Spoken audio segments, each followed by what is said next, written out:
ಬಸವಣ್ಣನವರು ಚಿಕ್ಕ ವಯಸ್ಸಿನಿಂದನೂ ಕೂಡ ಸ್ವತಂತ್ರ ತಲೆಯವರು, ಎಲ್ಲವನ್ನು ವಿಚಾರ ಮಾಡ್ತಿದ್ರು. ಇದರಲ್ಲಿರೋದು ಹೀಗೆ, ಶಾಸ್ತ್ರ ಪುರಾಣಗಳಲ್ಲಿರೋದು ಹೀಗೆ, ಇವ್ರ್ಯಾಕೆ ಹೀಗೆ ಆಚರಣೆಗಳನ್ನು ಮಾಡ್ತಾರೆ, ಎಲ್ಲರನ್ನು ಪ್ರಶ್ನೆ ಆಗ್ತಾ ಇದ್ರು. ಹೇಳಿದ್ದನ್ನೆಲ್ಲ ಹೋಗ್ತಿರ್ಲಿಲ್ಲ. ಈ ರೀತಿ ಒಂದಿಷ್ಟು ಗುರು ಹಿರಿಯರ ಜೊತೆ, ತಂದೆ ತಾಯಿಗಳ ಜೊತೆ, ಪೂಜಾರಿಗಳ ಜೊತೆ, ಪುರೋಹಿತರ ಜೊತೆ ಪ್ರತಿದಿನ ಒಂದಿಷ್ಟು ಘರ್ಷಣೆಗಳಾಗ್ತಾ ಇತ್ತು, ವಾದ ವಿವಾದಗಳು ನಡೀತಾ ಇತ್ತು. ಎಷ್ಟು ಉದ್ದಟ ಅಂತ ಜನಗಳಿಗೆ ಅನಿಸ್ತಿತ್ತು. ಸಂಪ್ರದಾಯಗಳನ್ನೆಲ್ಲ ಪ್ರಶ್ನೆ ಆಗ್ತಾ ಇದ್ದು ಬಸವಣ್ಣ. ಒಂದು ದಿನ ಒಬ್ಬ ಸಮಗಾರ ಚಪ್ಪಲಿ ಹೊಲಿಲಿಕ್ಕೆ ಕೇಳಿದ್ರು. ಚಪ್ಪಲಿ ತಗೊಂಡು ಬಂದಿದ್ದ. ಹತ್ರ ಬೇಡ, ಅಲ್ಲೇ ಇಡು ಅಂದ್ಲು ಅವ್ರ ತಾಯಿ. ಅಲ್ಲೇ ಇಡು ಅಂದಾಗ ಈಕೆ ಹೋಗಿ ಒಂದಿಷ್ಟು ಸಗಣಿ ನೀರು ತಗೊಂಡೋಗಿ ಆ ಚಪ್ಪಲಿಗೆ ಹಾಕಿದ್ಲು. ಬಾಲಕ ಬಸವಣ್ಣ ಕೇಳ್ದ, ಏನು ಮಾಡ್ತಾ ಇದೀಯಾ? ಅವರು ಹೊಲಸು ಜನ, ಅವರು ಮುಟ್ಟಿರೋದನ್ನು ನಾವು ಹಾಗೆ ಮುಟ್ಟಬಾರದು, ಅದಕ್ಕೆ ನಾನು ಅವನ್ನ ಶುದ್ಧಿ ಮಾಡ್ತಾ ಇದ್ದೀನಿ. ಅಮ್ಮ, ಸಗಣಿ ನೀರು ಹಾಕಿದ್ರೆ ಶುದ್ಧಿ ಆಗ್ತವ ಚಪ್ಪಲಿ? ಹೌದು, ಶುದ್ಧಿ ಆಗ್ತವೆ. ಅಲ್ಲಿ ಸಗಣಿ ನೀರು ಹಾಕಿ ಚಪ್ಪಲಿಯನ್ನು ಶುದ್ಧಿ ಮಾಡೋಕ್ಕೆ ಬರೋದಿದ್ರೆ ಆ ಹುಡುಗನಿಗೂ, ದಲಿತ ಹುಡುಗನಿಗೂ ಒಂದಷ್ಟು ಸಗಣಿ ನೀರು ಸುರಿದು ಬಿಡಲ್ಲ, ಅವನು ಶುದ್ಧಿ ಆಗ್ತಾನೆ. ಏನು ಮಾತಾಡ್ತಿ, ನಮ್ಮ ಸಂಪ್ರದಾಯ ಹಿಂಗೆ ನಡ್ಕೊಂಡು ಬಂದದೆ, ಸುಮ್ಮನೆ ಇರು ಅಂದರು. ಮತ್ತೊಂದು ದಿನ ಅವರಪ್ಪ ಒಂದಿಷ್ಟು ಕುತ್ಕೊಂಡು ಪೂಜೆ ಮಾಡಿಸ್ತಿದ್ದ. ತೊಡೆ ಮೇಲೆ ಬಾಲಕ ಬಸವಣ್ಣನನ್ನು ಕೂಡಿಸ್ಕೊಂಡಿದ್ದ. ಇವ ಒಂದಿಷ್ಟು ಮಂತ್ರ ಹೇಳ್ತಿದ್ದ, ಗಂಗೆ, ಎಚ್ಚೆ, ಯಮುನೆ, ಕೃಷ್ಣೆ, ಮಲಪ್ರಭಾ, ಗೋದಾವರಿ. ಬಾಲಕ ಬಸವಣ್ಣ ಹೇಳ್ದ, ಅಪ್ಪ, ನೀನು ನೀರು ತಂದಿರೋದು ನಮ್ಮ ಮನೆ ಬಾವಿ ನೀರಲ್ಲೇನು? ಹೌದು. ಮತ್ತು ನೀನು ದೇವ್ರ ಮುಂದೆ ಕೂತ್ಕೊಂಡು ಸುಳ್ಳು ಹೇಳ್ತಾ ಇದೀಯಾ? ಗಂಗೆ, ಯಮುನೆ, ಕೃಷ್ಣೆ, ಮಲಪ್ರಭಾ, ಗೋದಾವರಿ ಅಂತ ದೇವ್ರು ಗೊತ್ತಿಲ್ಲ ನಮ್ಮ ಮನೆ ಬಾವಿ ನೀರಂತ? ಏನು ಮಾತಾಡ್ತಿ, ಸುಮ್ಮ ಕುತ್ಕೊಂಡು ಪೂಜೆ ನೋಡಿ, ಇಲ್ಲಾಂದ್ರೆ ಎದ್ದೋಗು ಅಂದ ಅವರಪ್ಪ. ಆಮೇಲೆ ಒಂದಿಷ್ಟು ಸೂರ್ಯನ, ಪ್ರತಿದಿನ ಸೂರ್ಯೋದಯೋಪಾಸನೆ ಮಾಡ್ತಿದ್ದ. ಸೂರ್ಯನ ಪೂಜೆ ಮಾಡಲಿಕ್ಕೆ ಬರುವಂಥ ಜಾಗ. ಅವ್ರ ತಾಯಿಗೆ ಬಂದು ನೀರು ಕೇಳ್ದ. ಅದಕ್ಕೆ ಅವ್ರ ತಾಯಿ ಹೇಳಿದ್ಲು, ನಿಮ್ಮ ಅಪ್ಪನ ಪೂಜೆ ಆಗೋವರೆಗೂ ನೀರು ಕೊಡೋದಿಲ್ಲ, ಅವನ ಪೂಜೆ ಆದಮೇಲೆ ನೀರು ಕುಡಿಬೇಕು ನೀನು. ಇವ ಏನು ಮಾಡ್ದ, ಬಾಲಕ ಬಸವಣ್ಣ ಕೈಯಲ್ಲೊಂದು ಸಣ್ಣ ಗುದ್ಲಿ ತೊಗೊಂಡು ಅಲ್ಲೊಂದು ಅವರಪ್ಪ ಸೂರ್ಯನ ಪೂಜೆ ಮಾಡೋ ನಿಂತ ಜಾಗದಲ್ಲಿ ಒಂದು 8-10 ಗುಂಡಿಗಳನ್ನು ತೋಡ್ದ. ಇವ ಒಂದಿಷ್ಟು ಸೂರ್ಯೋದಯೋಪಾಸನೆಗೆ ಅಂತ ಹೊರಗಡೆ ಬಂದ. ನೋಡ್ದ, ಕಾಲಲ್ಲಿ ಅಲ್ಲೊಂದು ತಗ್ಗಿದ್ವು. ಹೆಂಡ್ತಿ ಕೇಳ್ದ, ಏನಿದು? ನಿಮ್ಮ ಮಗ ಏನೋ ಮಾಡ್ತಿದ್ದ ಅಂದ್ಲಕ್ಕಿ. ಬಸವಣ್ಣನ ಕರೆದ, ಬಸವರ್ಸ ಬಾ ಇಲ್ಲಿ ಅಂತ. ಏನೋ ಇದೆಲ್ಲ? ಬಾಲಕ ಬಸವಣ್ಣ ಅಂದ, ಅಪ್ಪ, ನನಗೆ ಬಹಳ ಬಾಯಾರಿಕೆ ಆಗಿತ್ತು, ಅವುಗೆ ನೀರು ಕೇಳಿದೆ, ಆಕೆ ನಿನ್ನ ಪೂಜೆ ಆಗೋವರೆಗೂ ನೀರು ಕೊಡಲ್ಲ ಅಂದ್ಲು, ಅದಕ್ಕೆ ನಾನು ಬಾವಿ ತೋಡ್ತಿದ್ದೆ. ಅದಕ್ಕೆ ಅವರಪ್ಪ ಅಂದ, ಲೋ ಹುಚ್ಚ, ಒಂದೇ ಗುಂಡಿನ ಒಂದೇ ಆಳವಾಗಿ ತೋಡ್ತಾ ಹೋದ್ರೆ ನೀರು ಬರುತ್ತೆ, ಅದನ್ನು ಬಿಟ್ಟು ಇಲ್ಲೊಂದು ಹಂಗೆ ತಗ್ಗು ತೋಡಿದ್ರೆ ಎಲ್ಲರೂ ನೀರು ಬರ್ತವೇನು ಅಂತ ಕೇಳ್ದ. ಆಗ ಬಾಲಕ ಬಸವಣ್ಣ ಅಂದ, ಹಾಗೆ ಕಣಪ್ಪ, ಇದ್ದ ಒಬ್ಬನೇ ಒಬ್ಬ ಭಗವಂತನನ್ನು ಒಂದೇ ಮನಸ್ಸಿನಿಂದ ಏಕಾಗ್ರತೆಯಿಂದ ಪೂಜೆ ಮಾಡ್ತಾ ಹೋದ್ರೂ ಅವನ ಕರುಣೆ ಹರಿದು ಬರ್ತದೆ. ಹಿಂಗೆ 108 ದೇವರುಗಳನ್ನು ಹಾಕ್ಕೊಂಡು ನೀನು ಪೂಜೆ ಮಾಡಿದ್ರೆ ನಿನ್ನ ಭಕ್ತಿ ಯಾವ ದೇವ್ರಿಗೆ ಅಂತ ಸಲ್ಲಬೇಕು ಅಂತ ಕೇಳ್ದ. 108 ಮ್ಯೂಸಿಯಂ ಥರ ಹಾಕ್ಕೊಂಡು, ಯಾಕೆಂದರೆ ವೇದ ಉಪನಿಷತ್ತುಗಳು ಕೂಡ ದೇವನೊಬ್ಬ ಅಂತ ಹೇಳ್ತವೆ. ಅದನ್ನು ಸ್ವತಃ ಬಸವಣ್ಣವರು ಹೇಳ್ತಾರೆ. 2 3 ದೇವರೆಂದು ಉಬ್ಬುಬ್ಬಿ ಮಾತನಾಡಬೇಡ, ಕೂಡಲ ಸಂಗಮ ದೇವನಲ್ಲದೆ ಇಲ್ಲವೆಂದಿತ್ತು. ಏನು ಹೇಳ್ತಾರೆ ಮುಂದೆ? ವೇದ ಇಲ್ಲವೆಂದಿತ್ತು ವೇದ. ವೇದಗಳು ಕೂಡ ದೇವನೊಬ್ಬ ಅಂತ ಹೇಳ್ತವೆ. ಹಿಂಗ್ಯಾಕೆ ಅಂತ ಅವರಪ್ಪನ ಪ್ರಶ್ನೆ ಆಗ್ತಾರೆ. ಮತ್ತೊಂದು ಸರಿ ಬಾಲಕ ಬಸವಣ್ಣನನ್ನು ಒಂದು ಕಡೆ ಯಜ್ಞ ಹೋಮ ನಡೆದಿತ್ತು. ಮಗನ ಕರ್ಕೊಂಡು ಹೋಗಿದ್ರು ಮಾದರಸ. ತೊಡೆ ಮೇಲೆ ಕೂಡಿಸ್ಕೊಂಡು ಪೂಜಾರಿ ಪೂಜೆ ಮಾಡ್ತಾ ಇದ್ದ. ಪೂಜೆ ಮಾಡುವಾಗ ಬೆಲೆ ಬಾಳತಕ್ಕಂಥ ವಸ್ತುಗಳನ್ನು ಹಾಕಿ ಬೆಂಕಿಯಲ್ಲಿ ಸುಡ್ತಾ ಇದ್ರು. ತುಪ್ಪ, ಪಿತಾಂಬರಗಳನ್ನು, ಆಮೇಲೆ ಧಾನ್ಯಗಳನ್ನು, ಇವನ್ನೆಲ್ಲ ಬೆಂಕಿಯಲ್ಲಿ ಹಾಕಿ ಸುಡ್ತಾ ಇದ್ರು. ಬಸವಣ್ಣನಿಗೆ ಒಂದಿಷ್ಟು ನೋವು ಅನ್ನಿಸ್ತದೆ. ಇಷ್ಟೊಂದು ಬೆಲೆ ಬಾಳೋ, ಈಗೆಲ್ಲ ನಮ್ಮ ರಾಜಕಾರಣಿಗಳೆಲ್ಲ ಕೆಲವು ಯಾಗಗಳನ್ನು ಮಾಡ್ತಾ ಇದ್ದಾರೆ. ಚಂಡಿಕಾ ಯಾಗ, ಕೋಟಿಗಟ್ಟಲೆ ಖರ್ಚು ಮಾಡಿ ಅದರಲ್ಲಿ ಬೆಂಕಿಯಲ್ಲಿ ಹಾಕಿ ಸುಡ್ತಕ್ಕಂಥದ್ದು.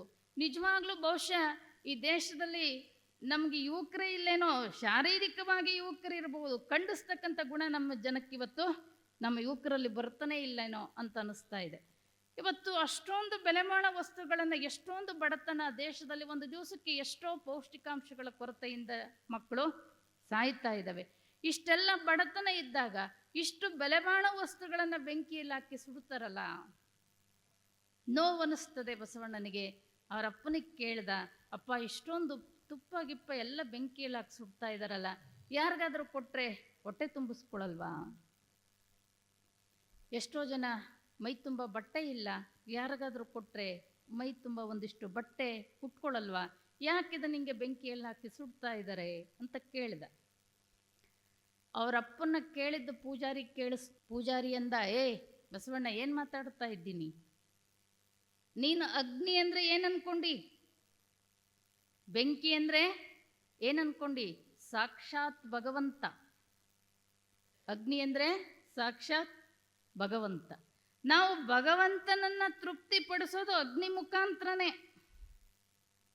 ಭಗವಂತನನ್ನ ತೃಪ್ತಿಪಡಿಸೋದು ಅಗ್ನಿ ಮುಖಾಂತರನೇ.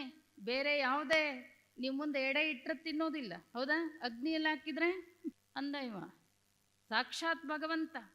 ನಾವು ಭಗವಂತನನ್ನು ತೃಪ್ತಿಪಡಿಸ್ಲಿಕ್ಕೆ ಸಾಧ್ಯ ಇರೋದು ಅಗ್ನಿ ಮುಖಾಂತರನೇ. ಸುಮ್ಮನೆ ಕುತ್ಕೊಂಡು ಪೂಜೆ ನೋಡು, ಇಲ್ಲ ಅಂದರೆ ಎದ್ದೋಗು ಅಂದವ. ಅಷ್ಟರೊಳಗೆ ಆ ಪೂಜೆ ಮಾಡ್ತಿದ್ದ ಪೂಜಾರಿ ಮನೆ ಒಬ್ಬ ಆಳಮಗ ಓಡಿ ಬಂದು ಹೇಳ್ದ, ಶಾಸ್ತ್ರಿಗಳೇ ನಿಮ್ಮ ಮನೆಗೆ ಬೆಂಕಿ ಬಿದ್ದದೆ ಎಂದ. ನಿಮ್ಮ ಮನೆಗೆ ಬೆಂಕಿ ಬಿದ್ದದೆ, ಬೆಂಕಿ ಹತ್ಕೊಂಡು ಉರಿತಾ ಇದೆ. ಇಲ್ಲಿವರೆಗೆ ದೇವರು ಅಂಥೇಳಿ ತುಪ್ಪ ಪಿತಾಂಬರಗಳನ್ನು ಹಾಕಿ ಮಂತ್ರಗಳನ್ನು ಹೇಳುತ್ತಾ ಪೂಜೆ ಮಾಡ್ತಿದ್ದ ಈ ಪೂಜಾರಿ ಈಗ ಎದ್ದು ನಿಂತು ದರಿದ್ರಗೆಟ್ಟ ಬೆಂಕಿ, ಹಾಳುಗೆಟ್ಟ ಬೆಂಕಿ, ನಮ್ಮನೆ ಬೆಂಕಿ ಹತ್ತು ಬಿಡುತ್ತೋ ಅಂತ ಬೈಯಕ್ಕೆ ಶುರು ಮಾಡ್ದ. ಬಾಲಕ ಬಸವಣ್ಣ ಎದ್ದು ನಿಂತು ಹೇಳಿದರು, ಶಾಸ್ತ್ರಿಗಳೇ, ಆ ಅಗ್ನಿದೇವನಿಗೆ ಬರೀ ತುಪ್ಪ ಪಿತಾಂಬರ ಸಾಕಾಗಿಲ್ಲ, ನಿಮ್ಮ ಮನೇನೂ ಬೇಕು ಅಂತ ತಗೊಂಡನ್ ಜೋರಾಗಿ ಮಂತ್ರ ಹೇಳ್ರಲ್ಲ. ಬಸವಣ್ಣವ್ರು ಅದನ್ನೇ ಬರೀತಾರೆ ಅವರು ವಚನದಲ್ಲಿ. ಕಿಚ್ಚು ದೈವವೆಂದು ಹವಿಯ ನಿಕ್ಕುವ ಹಾರವನ ಮನೆಯಲ್ಲಿ ಕಿಚ್ಚೆದ್ದು ಸುಡುವಾಗ ಬಚ್ಚಲ ನೀರು ಬೀದಿಯ ಧೂಳು ಒಯ್ದು ಬೊಬ್ಬಿಟ್ಟೆಲ್ಲರ ಕರೆಯುತ್ತಿದ್ದರಯ್ಯ, ಕೂಡಲ ಸಂಗಮ ದೇವ ಒಂದನೆಯ ಮರೆದು ನಿಂದಿಸುತ್ತಿದ್ದರಯ್ಯ. ಕಿಚ್ಚು ದೈವವೆಂದು ಹವಿಯ ನಿಕ್ಕುವ, ದೇವರು ಅಂತೇಳಿ ಎಲ್ಲ ಹವಿಸ್ಸನ್ನ ಹಾಕಿ ತುಪ್ಪ ಪಿತಾಂಬರಗಳನ್ನು ಹಾಕಿ ಪೂಜೆ ಮಾಡ್ತೀರಾ, ಸರಿ ಆಯಿತು. ಅದೇ ಬೆಂಕಿ ನಿಮ್ಮ ಮನೆಗೋ ಹುಲ್ಲಿನ ಬಣವೆಗೋ ಹತ್ತಿದ್ರೆ ಯಾವ ಗಟಾರದ ನೀರು ಅಂತ ನೋಡೋದಿಲ್ಲ, ಯಾರ ಕಾಲಕ್ಕೆ ತುಳಿದಿರೋ ಧೂಳು ಅಂತ ನೋಡೋದಿಲ್ಲ. ಆ ಬೆಂಕಿ ಆರಿಸ್ಲಿಕ್ಕೆಲ್ಲ ತಗೊಂಡೋಗಿ ಸುರಿತಿರೋದಿಲ್ಲ. ಮತ್ತು ದೇವರು ಯಾವುದು ನಿಮ್ಮ ದೃಷ್ಟಿಯಲ್ಲಿ? ನಿನ್ನ ಜೊತೆಯಲ್ಲಿರ್ತಕ್ಕಂಥ ಯೇಸುಕ್ರಿಸ್ತ ಒಂದು ಮಾತನ್ನು ಹೇಳ್ತಾನೆ, ನಿನ್ನ ಜೊತೆಯಲ್ಲಿರ್ತಕ್ಕಂಥ ಸ್ನೇಹಿತ, ಕಷ್ಟ ನೋವು ದುಃಖದಲ್ಲಿ ಬಳಲುವಂಥ ಸ್ನೇಹಿತನನ್ನ ಪ್ರೀತಿಸದ ನೀನು ಕಾಣಲಾರದ ದೇವನನ್ನೇನು ಪ್ರೀತಿಸುವಿ? ನೀವೇನು ಕೊಟ್ಟರು ದೇವರು ತಗೊಳ್ಳೋದಿಲ್ಲ. ನೀವೇನು ಮುಂದಿಟ್ಟರು ಎಂದಾರ ತಿಂದಿರೋದು ನೋಡಿರೇನು? ಉಂಬ ಜಂಗಮ ಬಂದರೆ ನಡೆ ಎಂಬರು. ಯಾರಾದರೂ ಹಸ್ತವನು ಬಂದು ತಾಯಿ ಸ್ವಲ್ಪ ಏನಾರು ಇದ್ರೆ ನೀಡಂದ್ರೆ ಹೋಗಿ ದುಡ್ಕೊಂಡು ತಿನ್ನೋದು ಬಿಟ್ಟು ಭಿಕ್ಷೆ ಬೇಡಕ್ಕೆ ಬಂದು ಹೋಗು ಅಂತ ಬೈದು ಕಳಿಸ್ತೀವಿ. ಉಣ್ಣದ ಲಿಂಗಕ್ಕೆ ಬೋನವೈಡಿ ಎಂಬರು. ನಿಮಗೆಲ್ಲ ಗೊತ್ತು, ಅದಕ್ಕೆ ನೈವೇದ್ಯ ಹಿಡಿದು ನಾವೇ ತಿನ್ನೋದು ಅಂತ. ಅಕಸ್ಮಾತ್ ಅವನು ಏನಾದರೂ ತಿನ್ನಂಗಿದ್ದಿದ್ರೆ ನಾವೇನು ಹಿಡಿತಿದ್ವೋ ಇಲ್ಲೋ ಗೊತ್ತಿಲ್ಲ. ನೀವೇನು ಕೊಟ್ಟರು ಭಗವಂತ ಸ್ವೀಕಾರ ಮಾಡೋದಿಲ್ಲ. ಆಮೇಲೆ ನಿಮ್ಮದು ಅನ್ನೋದು ಈ ಜಗತ್ತಿನಲ್ಲಿ ಏನೂ ಇಲ್ಲ ಅವನಿಗೆ ಕೊಡಲಿಕ್ಕೆ. ನಿಮ್ಮದು ಅನ್ನೋದು ಏನೂ ಇಲ್ಲ. ನೀವೇನು ಸಂಪಾದನೆ ಮಾಡಿರಬಹುದು, ಎಷ್ಟೋ ಕೋಟಿ ಸಂಪಾದನೆ ಮಾಡಿರ್ಬೋದು, ಅದು ನೀವು ಸಂಪಾದನೆ ಮಾಡಿರೋದು ನೀವು ಬರೋದಕ್ಕಿಂತ ಪೂರ್ವದಲ್ಲಿ ಇಲ್ಲಿ ಇತ್ತು. ಇಲ್ಲಿ ಇದ್ದಿದ್ರಲ್ಲಿ ನೀವು ಸಂಪಾದನೆ ಮಾಡ್ಕೊಂಡಿರಿ.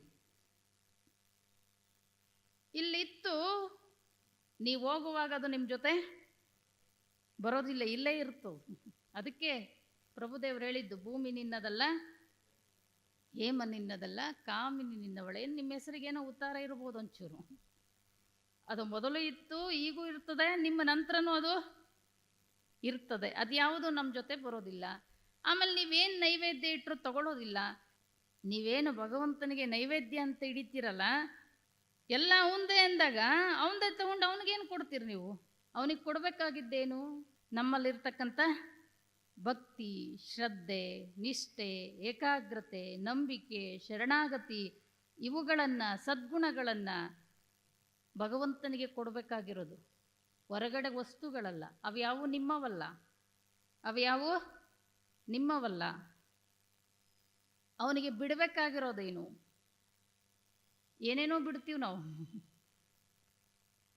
ಕೂದಲ ಬಿಡ್ತೀವಿ, ಅದೆಲ್ಲ ಭಗವಂತನಿಗೆ ಬಿಡಬೇಕಾಗಿರೋದು. ಅದಕ್ಕೆ ಬಸವಣ್ಣವ್ರು ಹೇಳೋದು, ಹಾಲು ನೇಮ ಹಾಲ ಕೆನೆಯ ನೇಮ, ಕೆನೆ ತಪ್ಪಿದ ಬಳಿಕ ಕಿಚ್ಚಡಿಯ ನೇಮ, ಅಂಬಲಿಯ ನೇಮದವರನ್ನಾರನ್ನು ಕಾಣೆ. ಕೆಲವರು ಉಪವಾಸ ಇರ್ತಾರೆ, ಅನ್ನ ಉಣ್ಣಲ್ಲಂತೆ, ರೊಟ್ಟಿ ತಿನ್ನಲ್ಲಂತೆ, ಬೇಕಾದ್ರೆ ಒಂದು ಸೇರು ಉಪ್ಪಿಟ್ಟು ತಿನ್ಬೋದಂತೆ. ಇವರು ನೇಮಗಳಿವು ಏನೇನೋ ದೇವ್ರ ಸಲುವಾಗಿ ಬಿಟ್ಟವರಿದ್ದಾರೆ. ಸೊಪ್ಪು ಬಿಟ್ಟವರುಂಟು, ತುಪ್ಪ ಬಿಟ್ಟವರುಂಟು, ತಪ್ಪು ಬಿಟ್ಟವರನ್ನು ಒಬ್ಬರನ್ನು ಕಾಣೆ. ತಪ್ಪುಗಳನ್ನು ಬಿಡಬೇಕು. ಇಂಥ ನಿಜವಾದ ದೇವರನ್ನು ಅರ್ಥ ಮಾಡ್ಕೊಳ್ಳದೆ, ನಿಜವಾದ ದೇವರಿಗೆ ಏನು ಬೇಕು ಅಂತಕ್ಕಂಥದ್ದನ್ನು ತಿಳ್ಕೊಳ್ಳದೆ, ನಿಜವಾದ ದೇವರನ್ನು ಹೆಂಗೆ ಸತ್ಯವನ್ನು ಅರ್ಥಕೋಬೇಕು ಅಂತಕ್ಕಂಥ ಪರಿಜ್ಞಾನ ಇಲ್ಲದೆ ಇಂಥ ಮೂಢನಂಬಿಕೆಗಳನ್ನು ಮಾಡೋದನ್ನು ನೋಡಿ ಮನಸ್ಸಿಗೆ ಬಸವಣ್ಣನವರಿಗೆ ಒಂದು ರೀತಿ ಕಸಿವಿಸಿ ಅನ್ನಿಸ್ತಾ ಇತ್ತು. ಬಸವಣ್ಣನಿಗೆ ಕಸಿವಿಸಿ ಅನ್ನಿಸ್ತಾ ಇತ್ತು.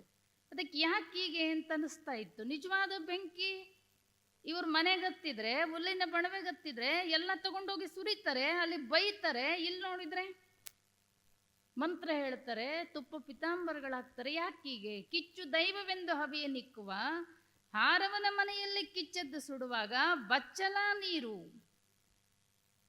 ಬೀದಿಯ ಧೂಳು ಒಯ್ದು ಬೊಬ್ಬಿಟ್ಟು ಕರೆಯುತ್ತಿದ್ದರಯ್ಯ. ಕೂಡಲ ಸಂಗಮ ದೇವ ವಂದನೆಯ ಮರೆದು ನಿಂದಿಸುತ್ತಿದ್ದರಯ್ಯ. ಸ್ಮರಿಸೋದನ್ನ ಬಿಟ್ಟು ಬೈಲಿಕ್ಕೆ ಶುರು ಮಾಡ್ತಾರೆ. ಹಾಗಾದರೆ ಇವರ ದೃಷ್ಟಿಯಲ್ಲಿ ದೇವರು ಯಾವುದು? ನೀರನ್ನು ಕಂಡಲ್ಲಿ ಮುಳುಗುವರಯ್ಯ, ಮರವನ್ನು ಕಂಡಲ್ಲಿ ಸುತ್ತುವರಯ್ಯ, ಬತ್ತುವ ಜಲವ ಒಣಗುವ ಮರವ. ತನಗೆ ಅಸ್ತಿತ್ವ ಇಲ್ಲ, ತನಗೆ ಅಸ್ತಿತ್ವ ಇಲ್ಲ. ನಮ್ಮ ಕಾರಂತರು ಒಂದು ಕತೆ ಬರೆದಿದ್ದಾರೆ. ಒಂದು ಗದ್ಗೆಗೆ ನಡ್ಕೋತಾರೆ ಆ ಕಡೆ ಮಂಗಳೂರು ಕಡೆ ಜನ. ಅದು ಒಂದು ನರಸಮ್ಮ ಗದ್ಗೆ ಅಂತ ಒಂದೈತೆ. ಆಕೆ ಈ ಗಂಡ ಸತ್ತಾಗ ಆಗಿನ ಕಾಲದಲ್ಲಿ ಸತಿ ಹೋಗೋದು ಅಂತಿತ್ತು ನೋಡ್ರಿ, ಸತಿ ಸಹಗಮನ ಪದ್ಧತಿ. ಆ ರೀತಿಯಲ್ಲಿ ಸತ್ತವಳು. ಆಕೆಗೆ ಸಾಯ್ಲಿಕ್ಕೆ ಇಷ್ಟ ಇಲ್ಲದೆ ಸತ್ತವಳು, ಮಕ್ಕಳು ಮರಿ ಇಲ್ಲದೆ ಸತ್ತವಳು, ತನಗೆ ಅಸ್ತಿತ್ವವನ್ನು ಕಂಡುಕೊಳ್ಳದೆ ಸತ್ತವಳು. ಆಕೆನ ಹೋಗಿ ಇವರು ನನಗೆ ಮುತ್ತೈದೆ ಭಾಗ್ಯ ಕೊಡು ಅಂತ ಕೇಳ್ತಾರೆ. ಆಕೆನೇ ಮುತ್ತೈದೆಯಾಗಿ ಸಾಯಲಿಲ್ಲ, ನಿಮಗೆ ಹೆಂಗೆ ಮುತ್ತೈದೆ ಭಾಗ್ಯ ಕೊಡಲಿಕ್ಕೆ ಸಾಧ್ಯ? ಆಕೆನೇ ಅಸ್ತಿತ್ವ ಇಲ್ಲದೆ ವಿಲವಿಲ ಒದ್ದಾಡಿ ಸತ್ತವಳು, ನಿಮಗೆ ಹೆಂಗೆ ಸ್ಥಿರತೆ ಕೊಡಲಿಕ್ಕೆ ಸಾಧ್ಯ? ಅದಕ್ಕೆ ಬಸವಣ್ಣನವರಿಗೆ ಒಂದಿಷ್ಟು ಈ ಎಲ್ಲ ಆಚರಣೆಗಳನ್ನು ಕಂಡು ಬೇಡ ಅಂತ ಅನಿಸ್ತಿತ್ತು. ಸತ್ಯದ ಅರಿವು ಬಸವಣ್ಣನಿಗೆ ತಿಳಿದಿತ್ತು. ಅವರು 7-8 ವರ್ಷದ ಬಾಲಕ ಇದ್ದಾಗ ಅವರ ಒಂದು ಸಂಪ್ರದಾಯದ ಪ್ರಕಾರ ಜನಿವಾರ ಹಾಕುವಂಥ ಸಂದರ್ಭ. 3 ಎಳೆ ಜನಿವಾರ ಹಾಕಬೇಕಾಗಿತ್ತು. ಬಹಳ ಜನ ಸೇರಿದ್ರು. ಯಾಕೆಂದರೆ ಮಾದರಸನಿಗೆ ಬಹಳ ದಿವಸಕ್ಕೆ ಹುಟ್ಟಿದ ಮಗ ಬಸವಣ್ಣ. ಅಗ್ರಹಾರದ ಪ್ರಮುಖನಾಗಿದ್ದ ಅವರ ತಂದೆ ಮಾದರಸ. ಆ ಮಾದರಸನ ಮಗನ ಈ ಒಂದು ಉಪನಯನ ಸಂಸ್ಕಾರ ಅಂತ ಹೇಳಿದರೆ ಒಂದು ರೀತಿ ಮದುವೆ ರೀತಿಯಲ್ಲಿ ಸಂಭ್ರಮ. 100 ಜನ ಆ ಕಾರ್ಯಕ್ರಮಕ್ಕೆ ಬಂದು ಸೇರಿದ್ರು.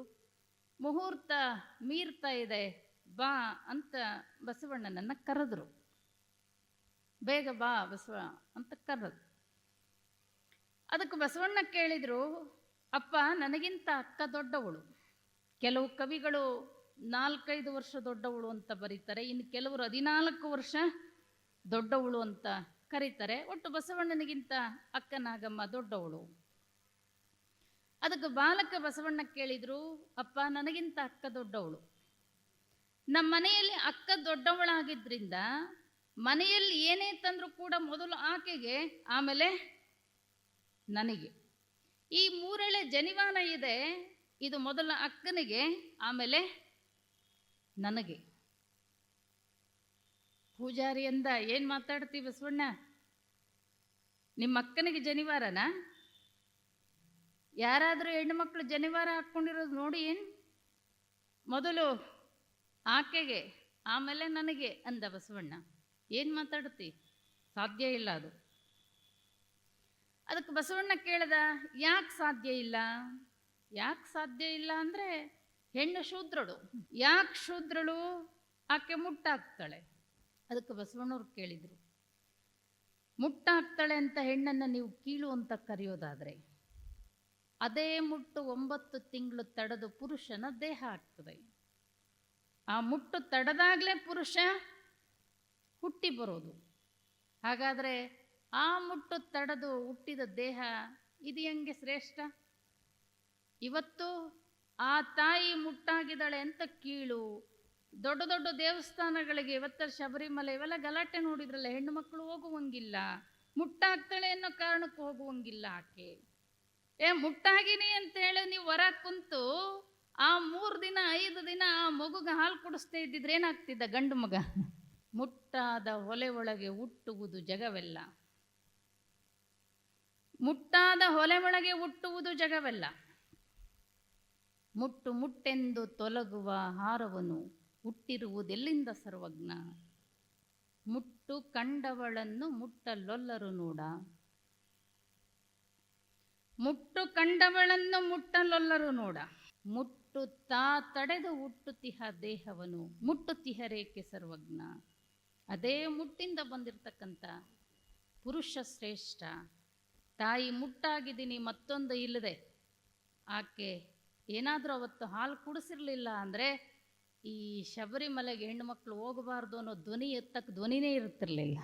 ಅದನ್ನು ಬಸವಣ್ಣನವರು ಅಲ್ಲಗಳಿತಾರೆ. ಅನೇಕ ಋಷಿಮುನಿಗಳು ಭಾರತದಲ್ಲಿ ಇತಿಹಾಸವನ್ನು ತಗೊಂಡಾಗ ಹೆಣ್ಣನ್ನು ಅತ್ಯಂತ ನಿಕೃಷ್ಟವಾಗಿ ಕಂಡಿದ್ದಾರೆ. ಕಾರಣ ಆ ಪುರುಷ ಋಷಿಮುನಿಗಳ ಮನಸ್ಸಿನ ದೌರ್ಬಲ್ಯ. ಕಾರಣ ಏನು?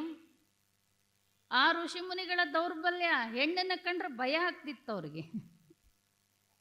ಯಾಕೆ ಅಂದರೆ ಮನಸ್ಸನ್ನು ಹಿಡಿತದಲ್ಲಿ ಇಟ್ಕೊಳ್ಳಿಕ್ಕೆ ಆಗ್ತಿರ್ಲಿಲ್ಲ. ಅದಕ್ಕೆ ಅವ್ರ ಗೆಜ್ಜೆ ಶಬ್ದ ಕೇಳಂಗಿಲ್ಲ, ಅವ್ರ ಕೈ ಬಳೆ ಶಬ್ದ ಕೇಳಂಗಿಲ್ಲ. ನಿಜವಾದ ಜಂಗಮ, ನಿಜವಾದ ಸನ್ಯಾಸಿ ಅಂದರೆ ಅವನ್ನೆಲ್ಲ ಕೇಳಿದಾಗಲೂ ಮನಸ್ಸು ಸ್ಥಿರವಾಗಿ ನಿಂತರೆ ಮಾತ್ರ.